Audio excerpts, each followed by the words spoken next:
नमस्ते, नमस्कार, जय हिंद, आदाब, भारत माता की जय। मैं सत्यम ठाकुर फिर से स्वागत करता हूँ आप लोगों को दरोगा अड्डा पे। और ये चौथा चैप्टर का दूसरा पार्ट है। इसको पढ़ेंगे और याद करेंगे। ठीक है, काफी बड़ा वीडियो बनाना मेरा मकसद नहीं, छोटा छोटा बनाएंगे और आपको याद कराएंगे। ठीक है, बोरिंग नहीं लगना चाहिए आपको। पढ़ाई बोरिंग से कीजिएगा तो दिक्कत है। बहुत लोगों को याद हो चुका है और याद करके बैठा है मेरिट से बाहर होके। आप उसको कैसे पकड़ेंगे ये आप पे निर्भर करता है। बहुत सारे रास्ता है। ठीक है, बात बाकी आप होशियार हैं। चलिए शुरू करते हैं।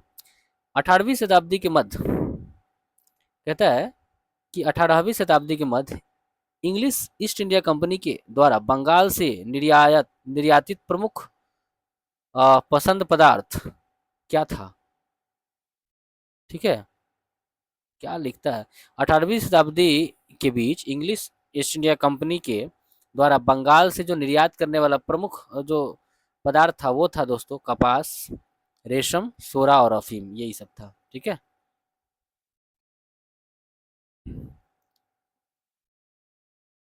अगला है 1793 में लॉर्ड कॉर्नवालिस की भू व्यवस्था प्रणाली लागू होने के बाद कानूनी विवादों की प्रवृत्ति में बढ़ोतरी देखी गई। निम्नलिखित प्रावधानों में से किस एक को सामान्यतः इसके कारण के रूप में जोड़ कर देखा जा सकता है, समझिएगा। 1793 में लॉर्ड कॉर्नवालिस की भू व्यवस्था प्रणाली होने के बाद 1793 में लॉर्ड कॉर्नवालिस की भू व्यवस्था प्रणाली लागू होने के बाद कानून विवादों की प्रवृत्ति में बढ़ोतरी देखी गई। निम्नलिखित प्रावधानों में से किस एक को सामान्यतः इसके कारण के रूप में जोड़कर देखा जाता है, तो समझिएगा।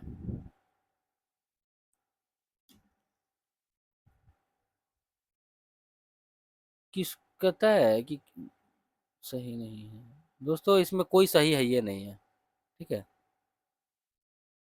कहता है ए बी सी कथन में से कोई सही नहीं है, छोड़ दीजिए। क्वेश्चन इतना बड़ा था कि माथा खराब कर दिया। अगला है कि चीर अस्थाई बंदोबस्त 1793 के अंतर्गत जमींदारों से अपेक्षा किया गया कि था कि वे खेतिहरों को पट्टा जारी रख करेंगे खेतिहरों को पट्टा जारी करेंगे। अनेक जमींदारों ने पट्टा जारी नहीं किया, इसका कारण क्या था। कहता है दोस्तों कि चीर अस्थाई बंदोबस्त 1793 के अंतर्गत जमींदारों से अपेक्षा किया गया कि वे खेतिहरों को पट्टा जारी करेंगे। अनेक जमींदारों ने पट्टा जारी नहीं किया, इसका कारण है कि जमींदारों के ऊपर कोई सरकारी नियंत्रण नहीं था। इसका यही कारण था कि जमींदारों के ऊपर कोई सरकारी नियंत्रण दोस्तों नहीं था, इसीलिए। अगला है बिहार में परमानेंट सेटलमेंट लागू करने का कारण क्या था। तो भू राजस्व का निर्णय करना, भू राजस्व का राजस्व निर्णय करना, भू राजस्व का राजस्व निर्णय करना। बिहार में परमानेंट सेटलमेंट लागू करने का कारण था भू राजस्व का राजस्व निर्णय करना। चलिए 46 नंबर क्वेश्चन है। रिक्त स्थान की पूर्ति करें। डैश में बंगाल और बिहार में भूमि पर किराएदारों के अधिकारों को बंगाल किराएदार अधिनियम द्वारा दिया गया था, तो 1885 हो जाएगा। कहता है कि डैश में बंगाल और बिहार में भूमि पर किराएदारों के अधिकारों को बंगाल के किराएदार अधिनियम द्वारा दिया गया था, तो 1885 के। ठीक है, ऐसा था। तो क्वेश्चन तो इसमें हो जाएगा कि 1885 में बंगाल और बिहार में भूमि पर किराएदारों के अधिकारों को बंगाल किराएदारी अधिनियम द्वारा दिया गया था। अगला क्वेश्चन है भू राजस्व की अस्थायी बंदोबस्त एवं रैयतवारी प्रणाली शुरू किया गया है बंगाल तथा मद्रास में। भू राजस्व की अस्थायी बंदोबस्त एवं रैयतवारी प्रणाली शुरू की गई बंगाल तथा मद्रास में। भू राजस्व की अस्थायी बंदोबस्त एवं रैयतवारी प्रणाली शुरू किया गया बंगाल तथा मद्रास में। भू राजस्व में अस्थायी बंदोबस्त एवं रैयतवारी प्रणाली शुरू किया गया बंगाल तथा मद्रास में। भू राजस्व की अस्थायी बंदोबस्त में रैयतवारी प्रणाली शुरू किया गया बंगाल तथा मद्रास में। भू राजस्व की अस्थायी बंदोबस्त एवं रैयतवारी प्रणाली में भू राजस्व की अस्थायी बंदोबस्त एवं रैयतवारी प्रणाली शुरू किया गया बंगाल तथा मद्रास में। 47 हो गया, 48 देखते हैं।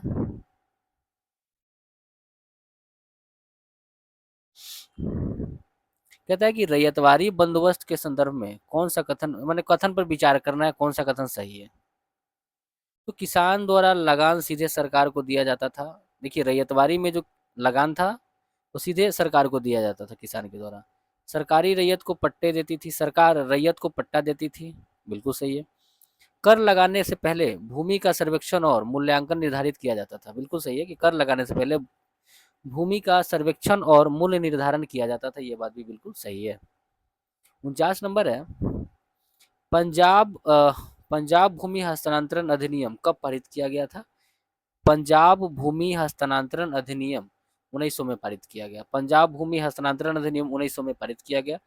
पंजाब भूमि हस्तांतरण अधिनियम 1900 में पारित किया गया। पंजाब भूमि हस्तांतरण अधिनियम 1900 में पारित किया गया। असम में सबसे प्रथम चार कंपनी का स्थापना कब हुआ था? सॉरी, चाय कंपनी। असम में सबसे पहले चाय कंपनी की स्थापना हुआ था 1839 में। असम में सबसे पहले चाय कंपनी की स्थापना 1839 में होता है। असम में सबसे पहले चाय कंपनी की स्थापना दोस्तों 1839 में होता है।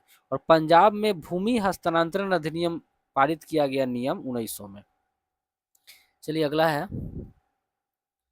जजमानी कहता है दोस्तों कि जजमानी जो प्रथा था उत्तर भारत की प्रथा था, ठीक है।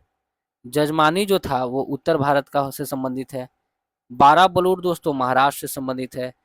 12 बलूट महाराष्ट्र से संबंधित है। मिरासी तमिलनाडु से संबंधित है। मिरासी तमिलनाडु से संबंधित है। और अडाडे कर्नाटक से संबंधित है। अडाडे कर्नाटक से संबंधित है। अडाडे कर्नाटक से संबंधित है।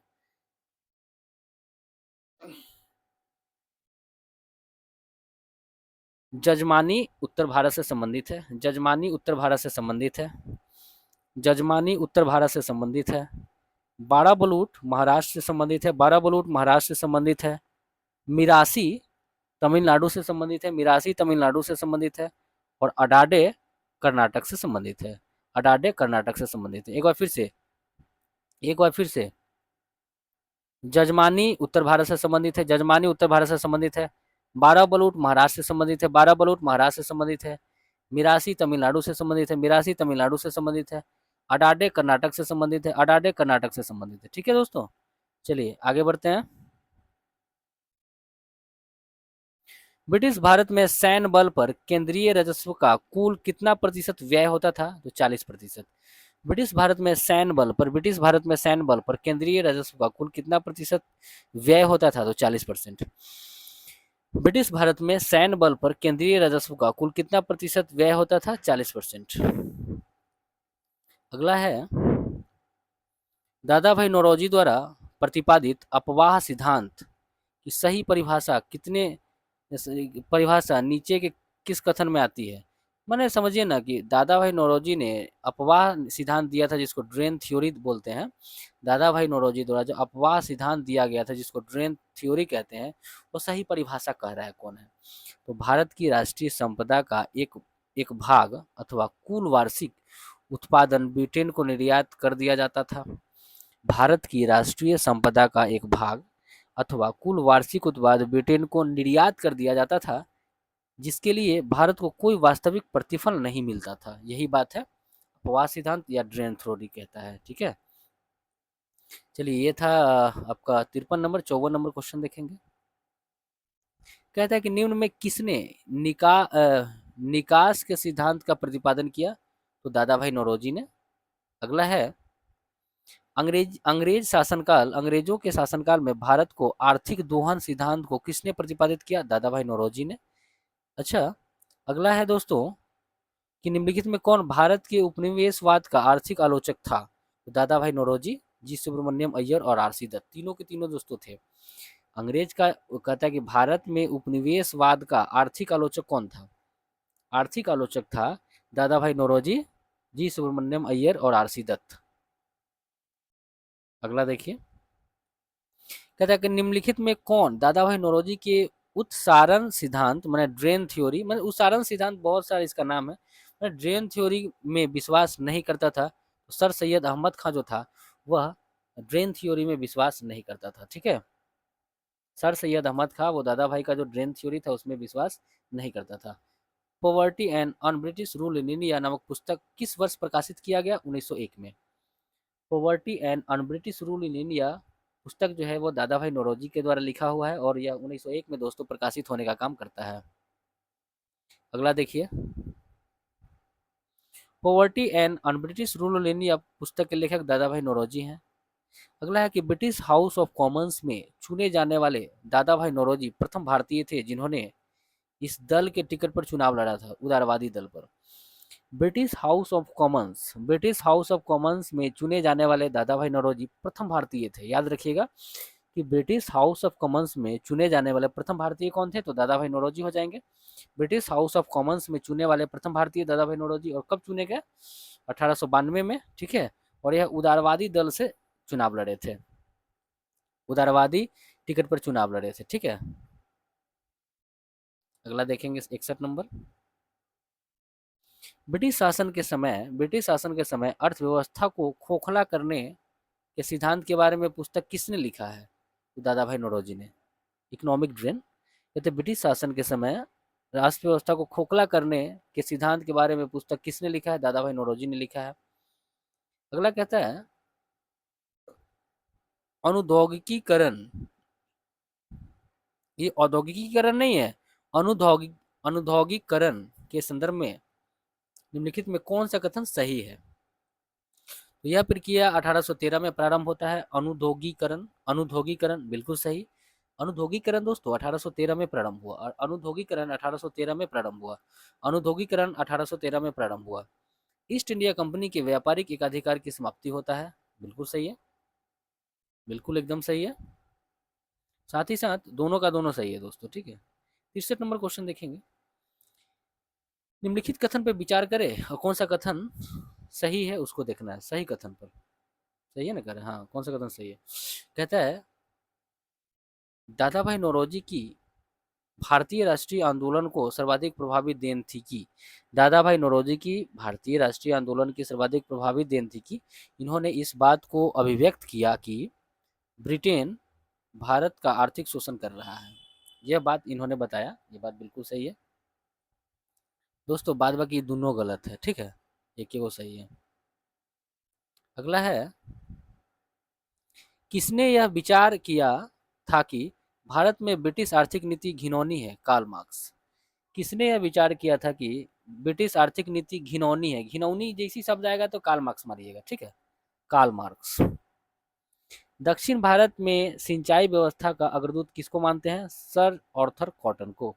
दक्षिण भारत में सिंचाई व्यवस्था का अग्रदूत दोस्तों, दक्षिण भारत में सिंचाई व्यवस्था का अग्रदूत, दक्षिण भारत में सिंचाई व्यवस्था का अग्रदूत मानते हैं सर आर्थर कॉटन को।